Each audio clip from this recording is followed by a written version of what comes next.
Did you think Jonas Vingegaard was finished? That after complaining throughout the pre-season, he was already history? Ha! The anchovy just humiliated the entire peloton in Paris-Nice 2026, and he did it in the midst of an apocalypse. Rain, wind, massive crashes, and a race leader who went home in an ambulance. 8 days of pure cycling drama, and a winner with an inescapable odour of fish, one which he takes even to the Grand Tours. If you don't watch this video to the end, remember you won't get the approval of friend of the channel Bjarne Riis. In fact, why not like it now if you think Rabobank's anchovy will win the Tour again? And now, without further ado, let the show begin. Paris-Nice has always been the race of monsters and surprises capable of leaving everyone speechless. There was Raymond Poulidor, he won here, the grandfather with a taste for baking pigeon cakes, a man who almost stole the Tour from the doped Mercs when he seemed to be ready for retirement.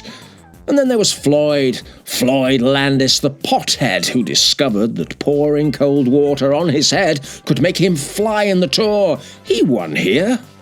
Oh, and don't forget Carlos Bananito Betancourt. He won here, and then he ate himself and disappeared from the map forever. And now we have Jonas Vingegaard, always a Dane, arriving with that pungent aroma of anchovies and reminding everyone just who's boss. But to do that, he had to endure 8 days of tremendous suffering and passion. Stage 1. The day started with a deathly dullness, the kind that makes you wonder if you're watching cycling or a documentary about sheep grazing, and all in slow motion. The entire peloton still seemed to be mesmerized by the extraterrestrial masterclass that Tadej Pogačar had given the day before at Strade Bianche, flying like never before, and so no one felt like pedaling quickly.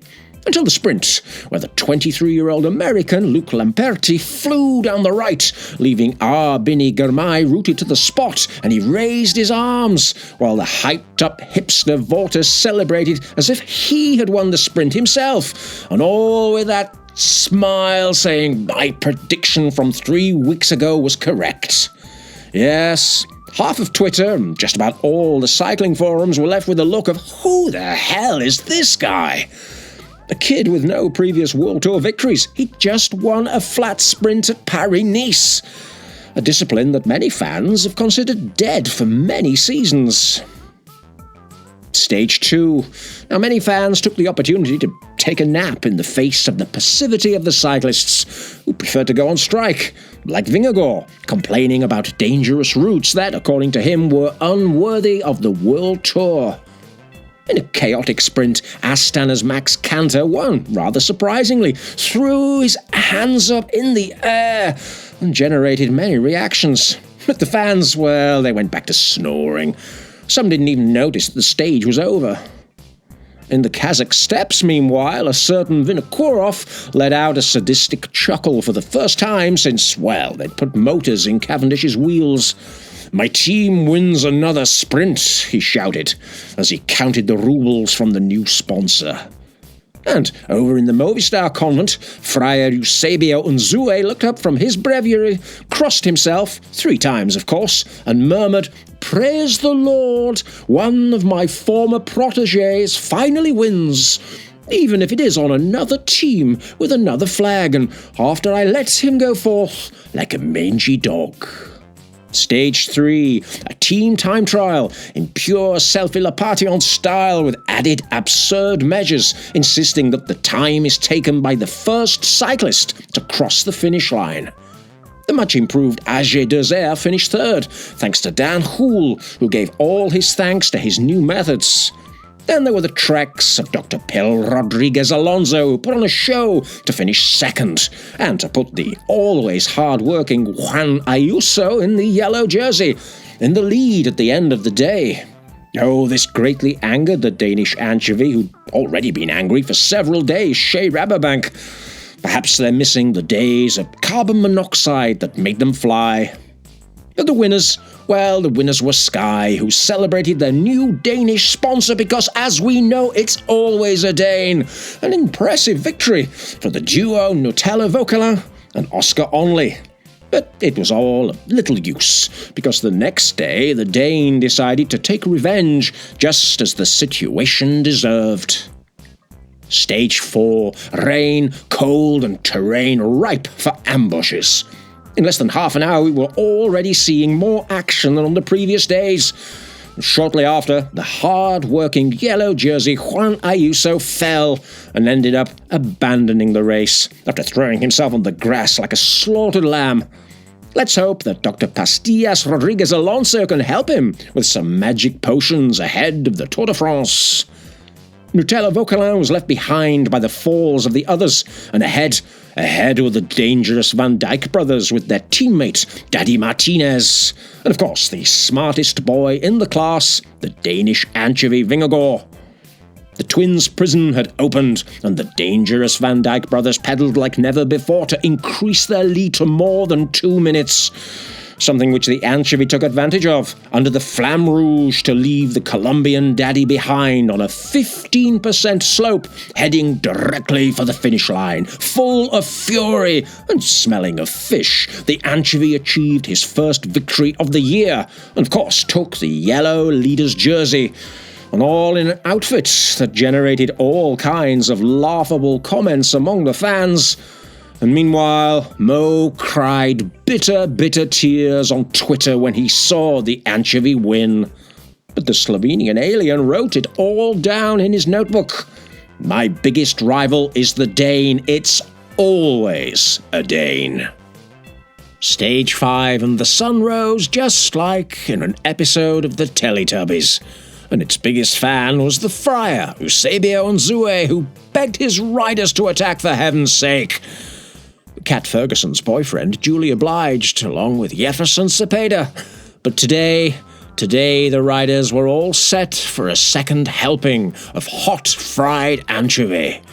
The Dane was eager for revenge after what happened in 2023 when the Slovenian alien Poggi cooked him in the pan at Paris-Nice, and so he decided to attack 20 kilometers from the finish line on the day's toughest mountain.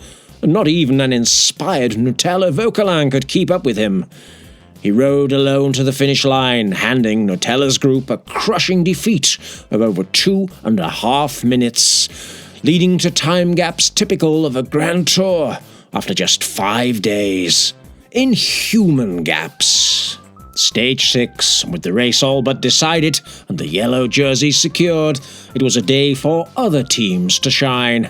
Saunier Duval, who had the son of the client of the doping coach, Marc Soler, well placed in the general classification, decided to put the monk's son, Igor Arrieta, in the breakaway, but things didn't go well. The peloton, led by the anchovy, managed to catch him on the final climb, and very cleverly decided to let the stage go.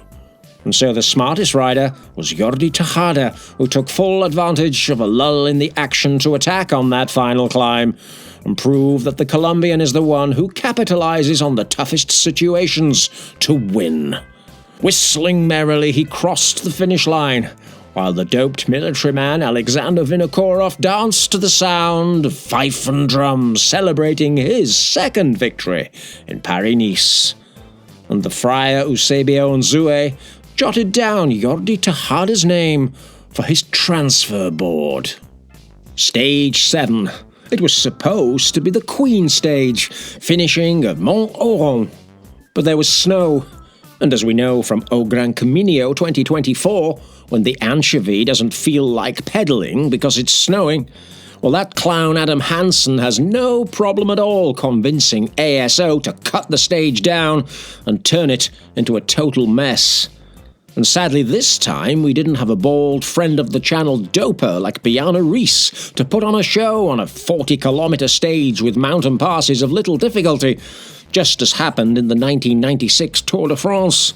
And so the only noteworthy event was a crash with 2 kilometers to go, one that sadly took out the previous day's winner, Jordi Tejada, though thankfully without serious consequences.